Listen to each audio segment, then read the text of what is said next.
Ce soir, au creux de mon âme, se fait entendre un battement d'ailes, semblable à une petite voix qui vient me dire « Est-ce que tu te souviens? Est-ce que tu te souviens de lui? L'as-tu oublié? Ce fantôme de ton passé? Non, je ne l'ai pas oublié. Je ne l'oublierai jamais. Jusqu'à la fin de mes jours, jusqu'à mon dernier souffle. Jamais je ne pourrai oublier. Voici encore cette nuit que mon papillon noir vient ramener mon passé à la vie. Devez vous demander qu'est-ce que le papillon noir? Vous en avez sûrement déjà connu. Il y en a sûrement un posé sur votre épaule en ce moment. Parfois, ils arrivent dans ma vie en légion, à chanter une bien triste chanson. Un papillon noir, c'est une façon de représenter une mélancolie passagère, une idée noire, une tristesse profonde, qui vient du plus profond de notre âme, qui, lorsque l'on ouvre les portes, un peu comme une boîte de Pandore, laisse s'échapper un petit papillon noir. Par ses battements d'ailes, peut nous rappeler ou nous faire réveiller de vieux souvenirs, comme celui que j'ai en ce moment, comme ce nom et ce visage qui me revient. Le visage d'un jeune homme blessé.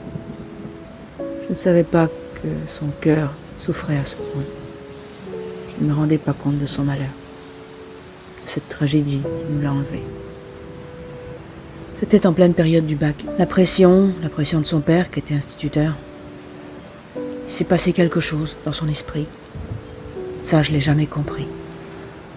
Un soir, en revenant d'une soirée avec ses amis, sa voiture a accroché un arbre. À peine il raflé la voiture, il est descendu et il a marché tout au long d'un chemin de fer. Il a eu tout le temps d'y penser. Il a eu tout le temps de réfléchir.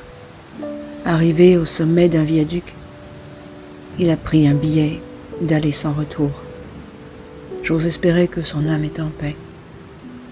Choisir de mettre fin à ses jours, ça ne se fait pas du jour au lendemain. Ça se prépare, ça grandit. Chaque jour, chaque matin. Toujours de plus en plus. J'ai moi aussi eu envie de mourir. Quand je repense à Fredo, je me dis que je dois continuer à vivre pour lui. C'est aussi grâce ou à cause de lui que je continue à vivre. Il fait partie de mes fantômes, de ceux que je n'oublierai jamais. C'est ça le papillon noir. C'est ces moments de mélancolie, de rappel, de souvenirs. La vie, la poésie, c'est ça aussi. Des quelques moments de souffrance, de douleur, avec une envie de mourir. L'envie de mourir, ça fait depuis que j'ai l'âge de 6 ans. D'aussi loin que je me souvienne. Je n'ai pas choisi de venir au monde, mais je suis là. J'ai quelque chose à faire. Je ne sais pas quoi exactement. C'est ça la vie, c'est ça ma vie. La vie et la mort sont deux choses indissociables, l'une de l'autre. Et pour moi, à travers ce podcast, et tout au long de ma vie depuis toujours, affronter et regarder ma propre douleur droit dans les yeux, entendre sa voix, ses mots, l'accueillir sans peur, sans déni. C'est ça pour moi la vie. À bientôt.